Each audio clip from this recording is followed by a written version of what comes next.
It sounds like a Hollywood blockbuster.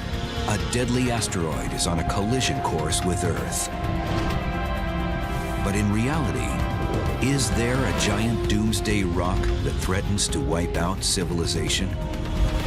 It's not a question of if it'll happen, it's a question of when it will happen. An asteroid took out the dinosaurs 65 million years ago. Are we next? Go in search of these cosmic killers, assess their threat, and analyze the best ways to get them before they get us. Stopping Armageddon starts now.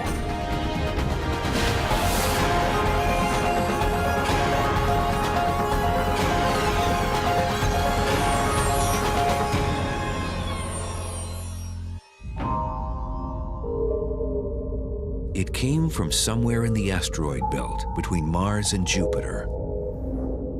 A massive pile of rock and rubble, rotating and rumbling its way towards Earth.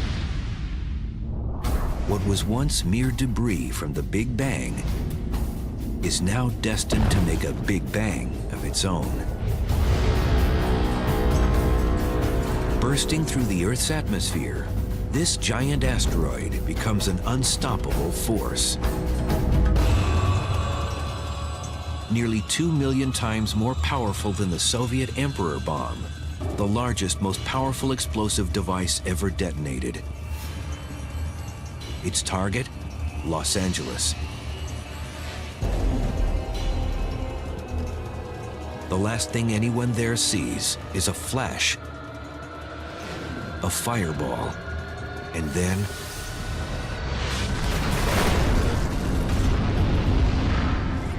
if this asteroid were as large as we might imagine, a 10-kilometer asteroid, we would be talking about a crater that is 10 times larger than that. So we'd be talking about a 50-mile crater.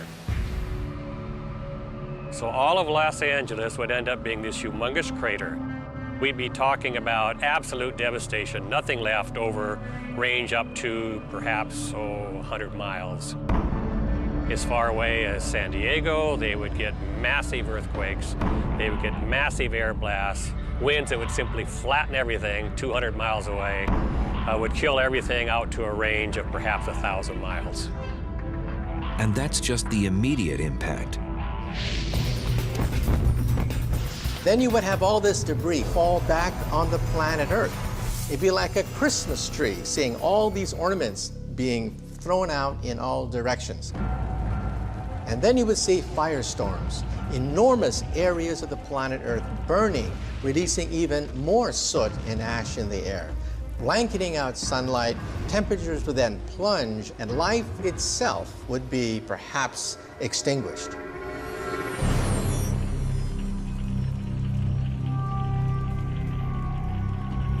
What you've just seen is a worst-case scenario of a major Earth impact event.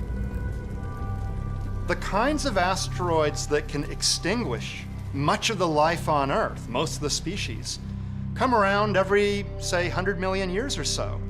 And it's not a periodic phenomenon. It doesn't happen every 100 million years. It could happen at any time, just on average, roughly once every 100 million years. So it's not a question of if it'll happen. It's a question of when it will happen.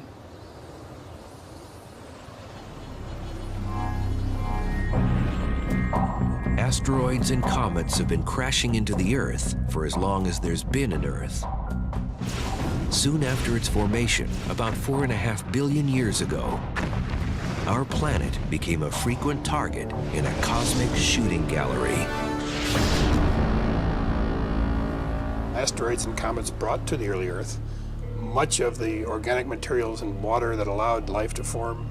Subsequent collisions, like the one that took out the dinosaurs 65 million years ago, punctuated evolution, allowing the most adaptable species, that's us, to rise to the top of the food chain.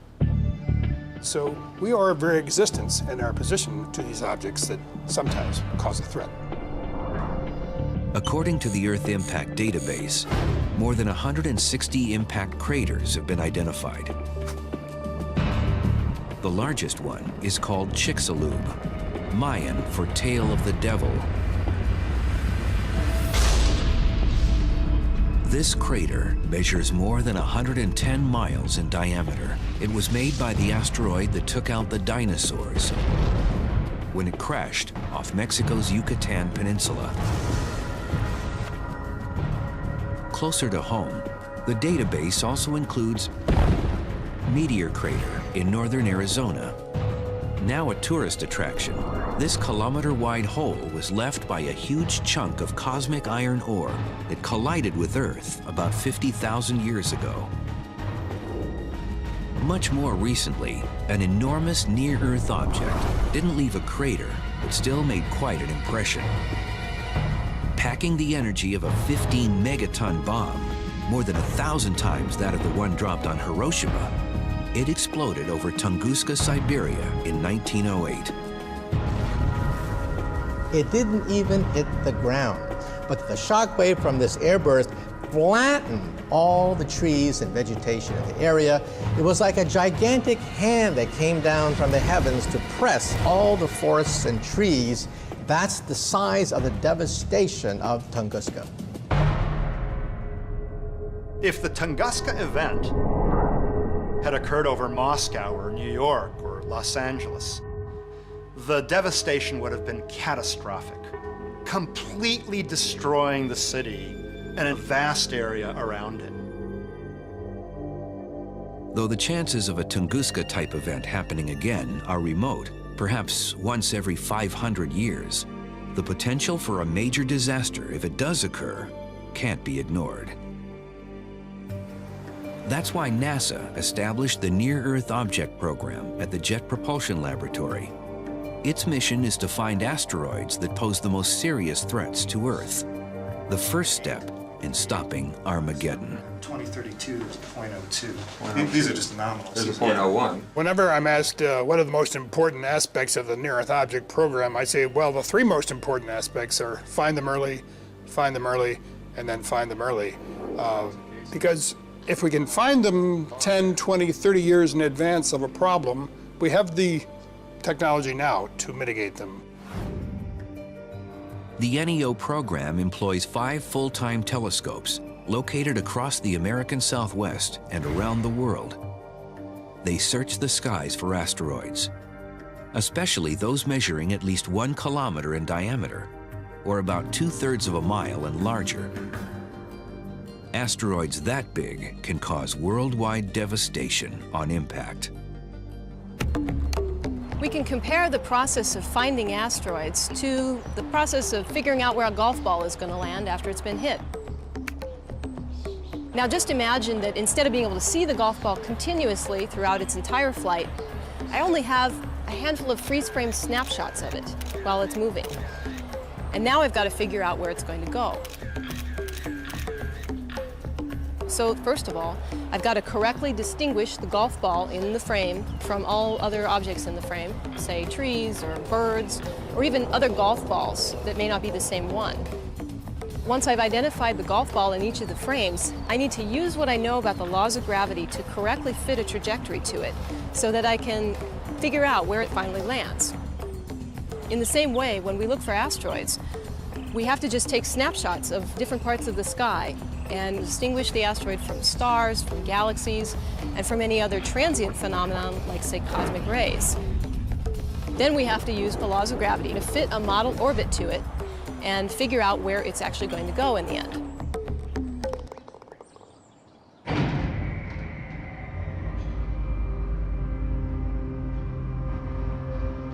No telescopes in the NEO program have found more asteroids than those at Lincoln Near-Earth Asteroid Research, LINEAR for short. Located in southern New Mexico, they've discovered almost half of the 5,000 known near-Earth asteroids, including about half of the 700 objects measuring 1 kilometer or larger. One of the telescopes we use for hunting for asteroids with the LINEAR program is behind me. This is actually not a rather large telescope by astronomical standards. It's 1 meter in aperture, but the secret to its sensitivity is that blue square that you can see down in the bottom of the telescope. That's a charge-coupled device specially manufactured for wide area sensitive search. And the combination of this telescope and that CCD gives us a system exceeding 1 million times the sensitivity of a human eye. This is what the sky looks like through the linear telescope. What you can see is a number of stars here that are fixed, and also in that data there are a number of near-Earth objects. What I'm going to do now is have the process the data and analyze it to find the moving objects. What it's doing is it's clicking through the 5 frames, and in fact has now discovered a number of moving objects. What you see here are ones that look like this. These are actually main belt asteroids. They're out located in the main belt between Mars and Jupiter. They don't pose any threat at all. On the other hand, you find a couple of them that are very different. This one's in fact going opposite motion of the main belt and much, much faster. This one's going straight across. These are in fact near-Earth objects, and in fact these are 2 that Linear discovered. Linear sends its data to the Minor Planet Center in Cambridge, Massachusetts, the clearinghouse for all near-Earth object searches. The Minor Planet Center's job specifically is to tie the observations of new NEOs with already existing NEOs and just refine the orbits of the near-Earth objects in general. And with the orbits, other groups can go perform physical observations using various telescopes to determine the actual sizes of the objects. The Minor Planet Center considers an asteroid potentially hazardous if its orbit brings it to within 5 million miles of Earth. That's too close for cosmic comfort, and definitely earns a rating on the Torino scale, a guide scientists use to assess the threat level posed by an asteroid. This scale ranges from 0 to 10, where 10 is absolute destruction, and 0 means no hazard at all, or very little chance of any sort of impact. The highest rating that any object has ever received so far on the Torino scale was an asteroid called Apophis. And Apophis is named after the Egyptian god of destruction. So Apophis at one point had a Torino rating as high as 4. In fact, in the weeks following its discovery in December 2004, there was a time period when it appeared to have as high as a 2.7% chance of impact in 2029. That's about 1 in 37. These are roulette odds, not lottery odds. And so at that time, everybody really started paying close attention to Apophis as a possible threat in 2029. Measuring about 270 meters in length, or more than 800 feet, Apophis has the energy of a 500 megaton bomb, enough to wipe out a major city or cause a devastating tsunami. In 2029, Apophis will come closer to Earth than the satellite bringing you this TV program. Despite the unusual proximity, additional radar and optical analysis have eliminated the threat of an Earth impact, a 0 on the Torino scale. But during that orbit, Apophis may pass through a keyhole, an area in space where if the asteroid passes through it, there's a 1 in 45,000 chance of another encounter with Earth in 2036. The possibility of a collision in 2036 is something that we're very carefully monitoring, and yet we have excellent opportunities to observe Apophis in around the year 2013 and again around the year 2021, at which time, with very high confidence, we can say that that possibility of impact will be eliminated. In the unlikely case that that possibility of impact persists, we'll still have plenty of time to avert the collision through some kind of a mitigation campaign. Mitigation is the next step to stopping Armageddon. How do we prevent Apophis or any large asteroid from colliding into Earth and causing mass devastation? The obvious answer may be the worst option of all.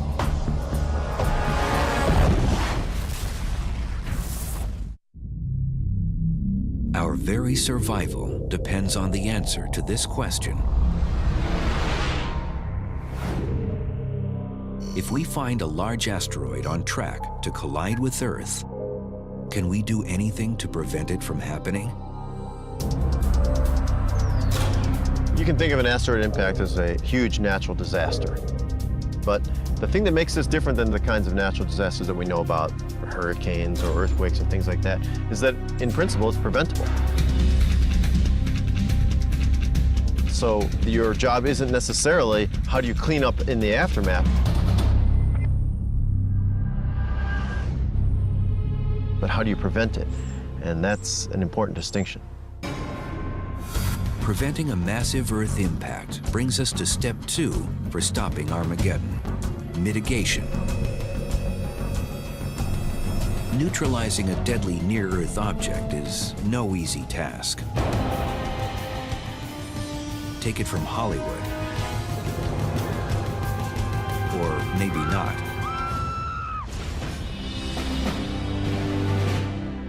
The worst thing to do is to look at all the Hollywood movies where we have Macho Man going out in the space shuttle, way out in deep space, planting hydrogen bombs on these objects.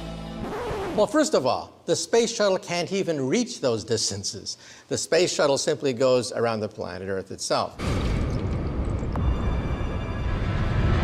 Second of all, and more important, to blow up an asteroid is the worst possible scenario. Because instead of having one monster asteroid, you now have 2, 3, 4 pieces, each piece capable of initiating tremendous havoc on the planet Earth.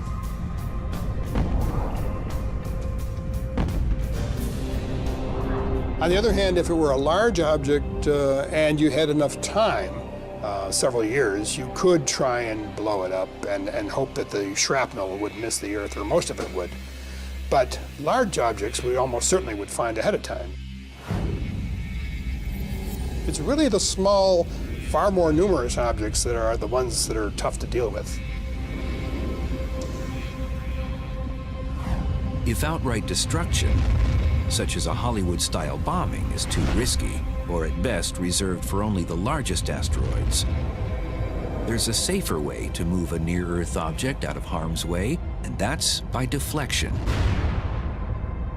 If an asteroid is headed toward an impact with Earth, you're far better off by changing its orbit very slightly so that it misses the Earth, but stays in one piece, much better off than you are trying to break it up.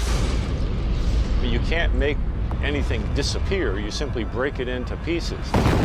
Bombing it is going to break it into pieces, which could do much more damage. It's a shotgun blast instead of a rifle bullet.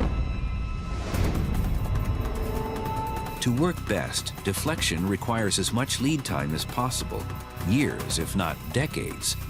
Put simply, early detection means early deflection.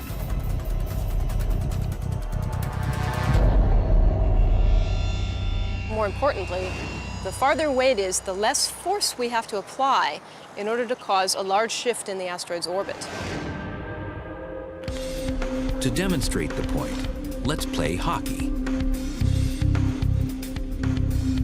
The further away from the net a player shoots the puck, the less deflection will be needed to prevent a goal.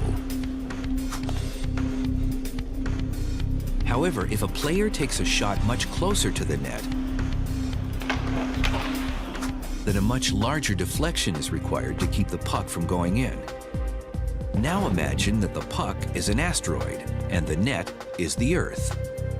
The preferred scenarios are to deflect the asteroid by changing its velocity. If we can do that sufficiently far in advance, for example, 10 years, we only need to change its velocity less than 1 centimeter per second.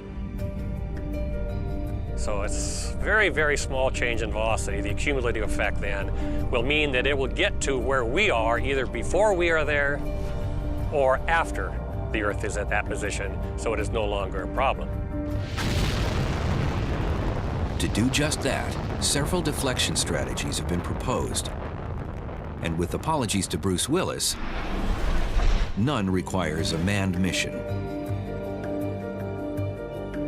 In fact, a manned mission would significantly hinder these things.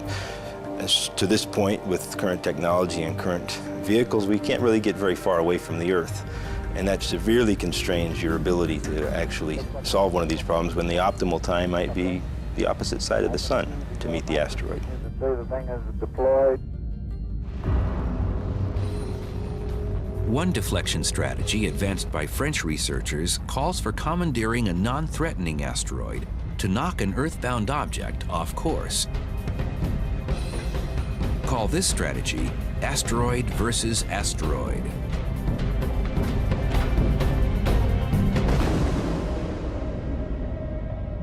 It's not totally outside the realm of possibility. Trying to park it where we want it and not have it hit the Earth is in itself questionable. We have only a certain number of these that are anywhere near the Earth. And finding one that could be easily moved in near Earth, obviously you're talking about the same asteroids. It might be danger of hitting the Earth to start with. And so I would not be in favor of thinking of bringing one in to have it later. And the ability to shoot a large asteroid later is very difficult. We don't need something that large to have enough energy and momentum to deflect it. Another proposal comes from the European Space Agency. It's preparing designs for a mission named Don Quixote. Instead of tilting at windmills, the agency plans to alter the course of a non-threatening asteroid by launching a spacecraft called a kinetic impactor to collide into it.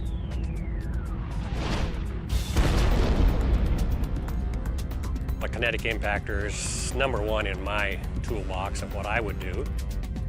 It's very simple, it's straightforward, and we at least have a bottom line, a minimum effect that we know we can count on. We can launch something large enough at sufficiently high velocity within at least, let's say, 10 years, 20 years, to deflect an asteroid up into the several hundred meter range.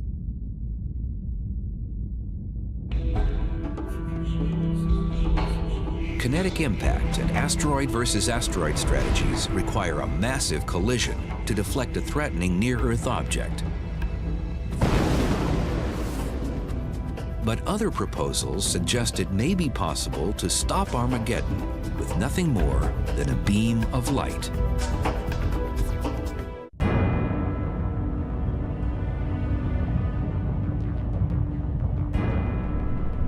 There are several ways to stop Armageddon. Some propose a sudden, massive impact that literally knocks an Earthbound asteroid off course.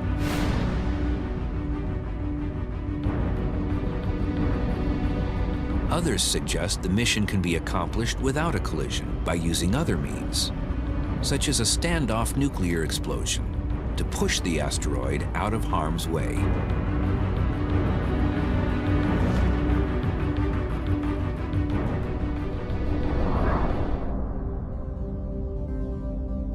You detonate the weapon some small distance off the surface.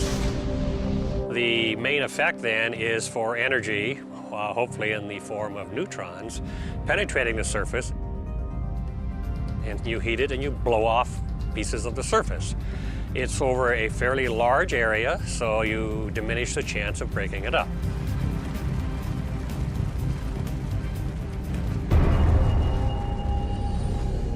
There's one problem, though. Nukes are banned from space by international treaty. But if an asteroid threatens our very survival, will that really matter? In terms of mitigation strategies, I'm most impressed with the use of the nuclear weapons. And I think it's the most efficient. Sure, it's not been tested, but neither has anything else that we have. And also, just from a personal standpoint, I would much rather deflect an object than sacrifice North America. And if I had to go to court afterwards, that would be just fine with me. But you don't have to nuke an asteroid in order to nudge it. Safer methods include using solar sails.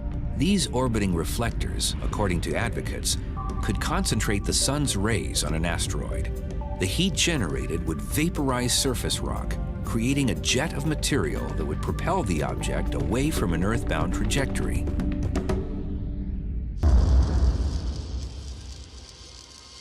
Then there are lasers.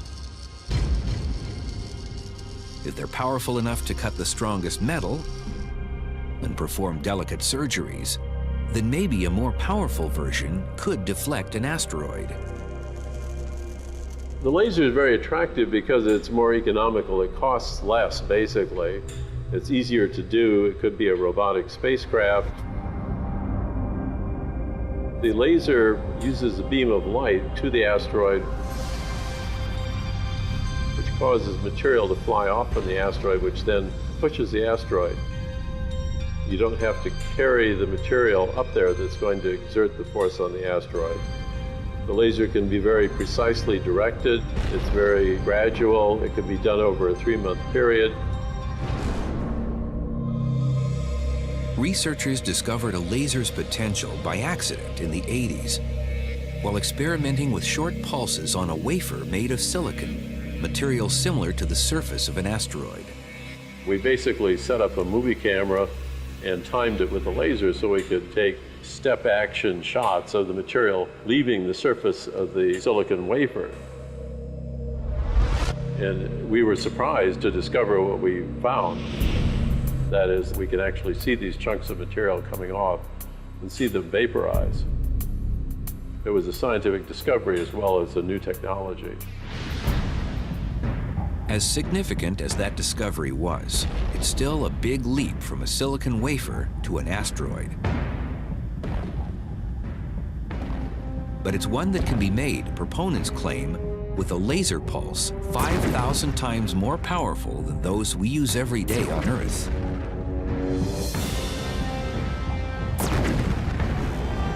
This super laser, powered by existing rockets and solar panels, could park as many as 5 kilometers away from an asteroid, then use a series of short pulses rather than a continuous one to deflect it.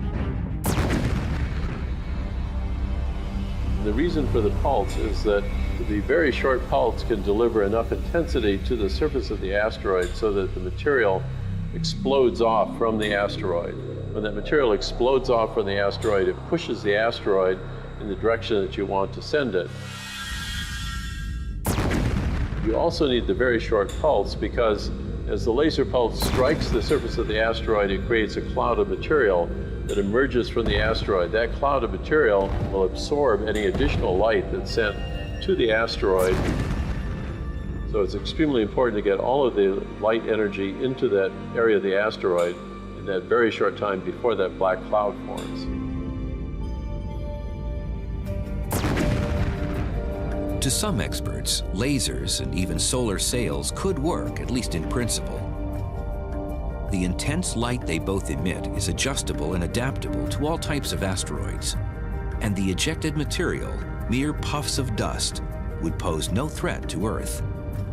But their potential drawbacks could prove prohibitive.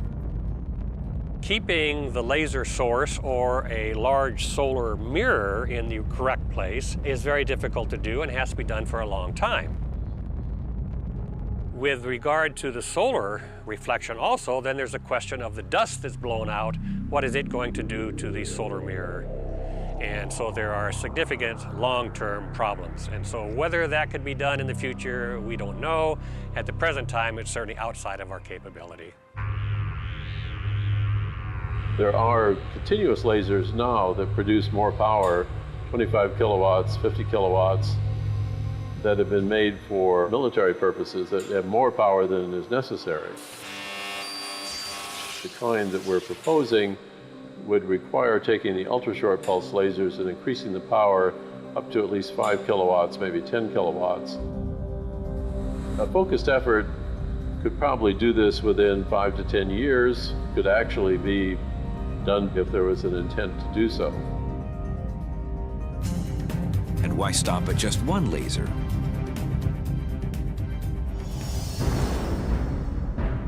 One day, a fleet of them could be permanently stationed around Earth to act as a defensive shield against asteroids that threaten us. It would avoid the danger of having a last-minute scramble to solve the problem and having to send up nuclear devices, nuclear weapons into space, trying to blow up the asteroid, which is probably a bad idea. Lasers show potential as asteroid deflectors, but it'll be a long time before they're a viable option. Until then, there's another mitigation proposal that deserves serious attention. It's the brainchild of 2 former astronauts who insist it's the only real way to stop Armageddon.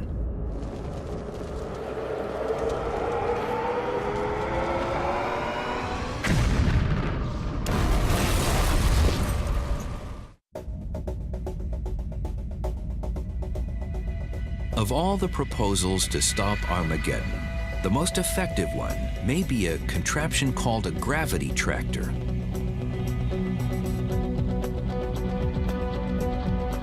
For such a complicated undertaking, it operates on a very simple principle. We know that everything out there in space has a gravitational pull. So asteroids themselves have a gravitational pull. And we also know that a spaceship interacts gravitationally with the asteroid. So if the spaceship were to come close enough to the asteroid, it could then begin to attract the asteroid slowly out of its course, if we can get it in time. Developed by the B612 Foundation, named after the asteroid in the literary classic The Little Prince, the gravity tractor is gaining popularity due to the efforts of its chief advocates, two former astronauts, Ed Lu and Rusty Schweikert. The gravity tractor is a very weak deflection concept, but it's very precise. And so we don't recommend using it for what we call the primary deflection. That is, to make the asteroid miss the Earth.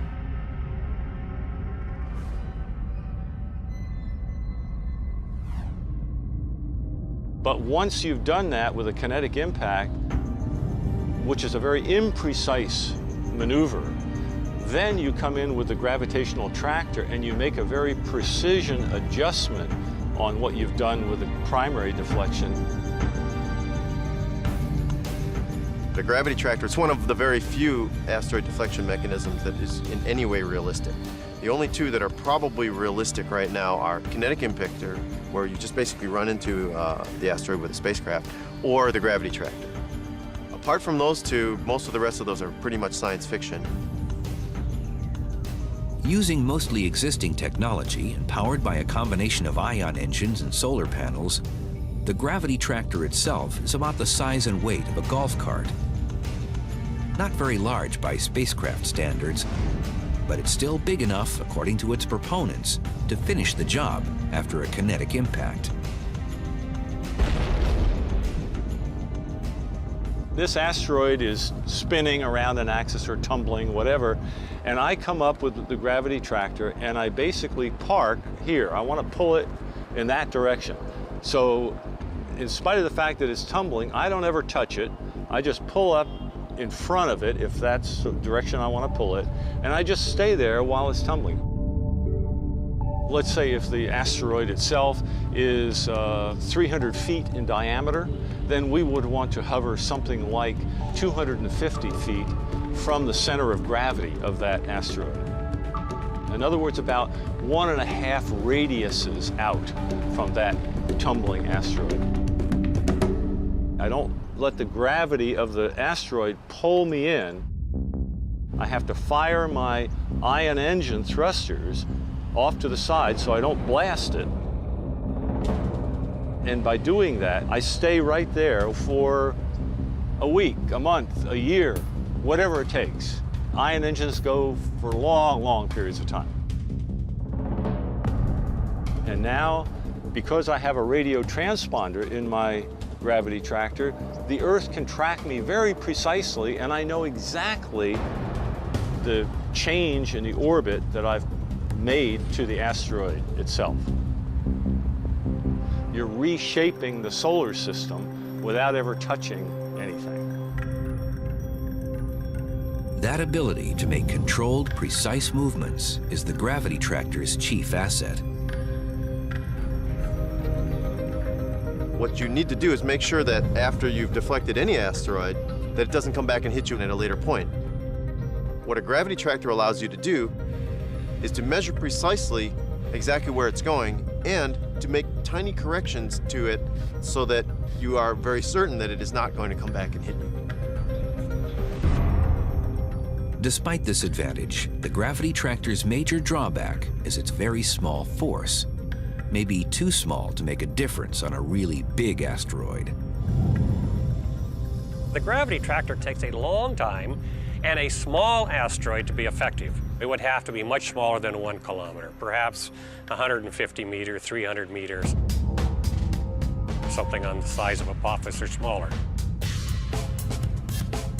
If we're talking about a need for a larger asteroid and we don't have as much time to devote to it, then gravity tractor is probably not the method of choice. But it turns out that the expected time between when you find that an asteroid impact is possible and when the actual impact is going to happen is many decades. So most of the time, you have time to use such a thing. By the time we get hit by something that big, we're going to have technology we can't even imagine now. So there'll be something else and not the gravity tractor. But if we had to do it now, we could do it. The point is that we can protect the Earth right now from asteroid impacts if we do our work. To demonstrate the gravity tractor's effectiveness, the B612 Foundation aims to perform a test deflection on a non-threatening asteroid by the year 2015. That's really important because if we find an asteroid that's uncomfortably close to hitting the Earth and you decide that you have to deflect it, that's not a good time for your test flight. You want the test flight to be done beforehand so you work out any possible bugs. The real trick is convincing NASA that it ought to demonstrate this capability before we end up having to use it. That's the problem. You're dealing with potentially millions of lives. It's simple and cheap to demonstrate it. So let's demonstrate it, and then we know. This leads to the third and final step in stopping Armageddon. Who decides when and what to do if an asteroid has our name on it?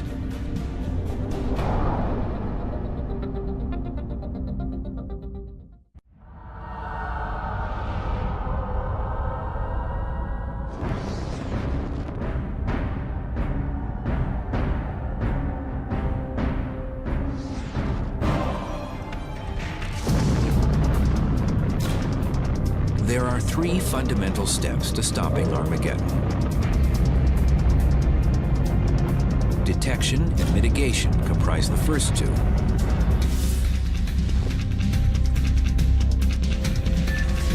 The third, and maybe most challenging one of all, is who makes the decision when to act. Right now, if we knew something were coming, I think it's likely that we would run around and not do anything in time.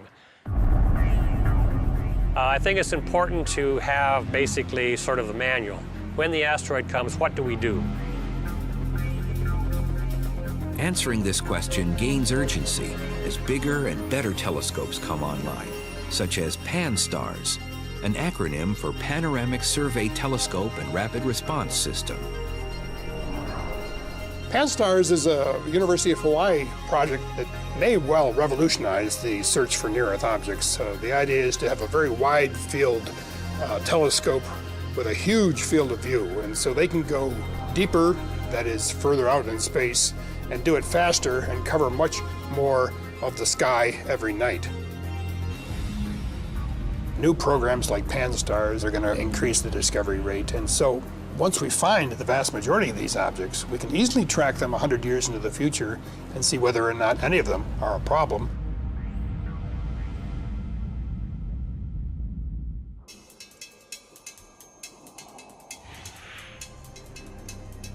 Some experts predict that within the next 10 to 20 years, as many as 1 million near-Earth objects could be discovered. That's in addition to the more than 5,000 we've already found. Even with this exponential increase, it's still possible that a space object, perhaps a comet, could evade detection and hit us. Comets can literally come out of the blue. They come from the outer reaches of the solar system, and they come in, and we may only have a few years or less to mount some kind of a deflection effort. So we don't know for sure that there's no comet heading our way. But comets don't fly by the Earth very much, and so we have a very good confidence that the predominant Earth hazard is coming from asteroids. It is possible right now that we could be hit by an asteroid that we're unaware of. There are plenty of surveys going on right now, but they're geared for finding the 1 kilometer and larger asteroids. And so there are objects down to about 150 meters that we're particularly interested in, and we've only found a few % of those. So there needs to be much more surveying in the future to find those potentially hazardous objects. Right now, there are no protocols about what to do, when to act, and who makes these decisions in the event of an imminent Earth impact. So who has the authority and the capability to protect the Earth? NASA's current charter is to find them, track them, and physically characterize them. What are they made of? How are they put together? They don't yet have the charter to mitigate them. You can well imagine that an asteroid impact would be an international problem.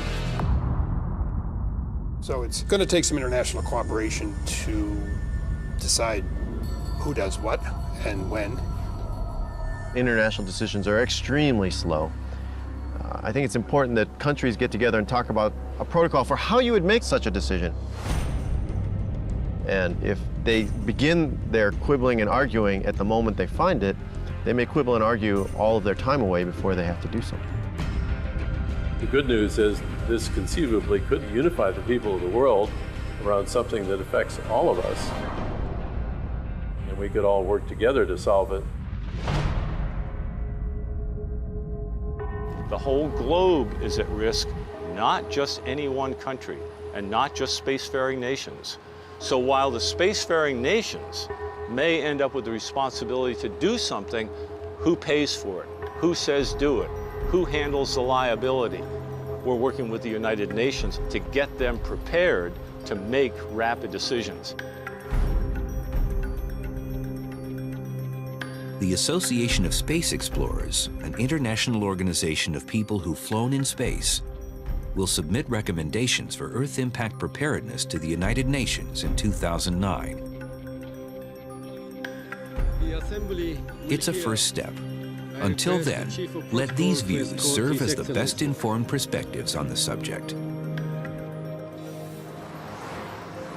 We need to think in terms of this is something that's important for Earth, it's important for the children, it's important for the people who come after us, and it's our willingness to prepare at this time and to give them the tools so that should the threat emerge later on, that there will be the resources and the ability and the knowledge to resolve that threat. We may have another Tunguska, an event that is capable of wiping out an entire city, a city buster. However, on a scale of millions of years, perhaps 50 million years, we have the possibility of a life-extinguishing event. It's prudent to take efforts today because no one knows when the next impact will come. All we know is it's coming. Strangely enough, I am not concerned about a potential impact in the near future. I know the probabilities. It is unlikely. But it is also unlikely that you will get on a plane and it will crash, and we still spend lots of money making planes safe. We have various ways of doing that. To me, this is almost an actuarial problem. We're going to determine what the threat is and prevent it.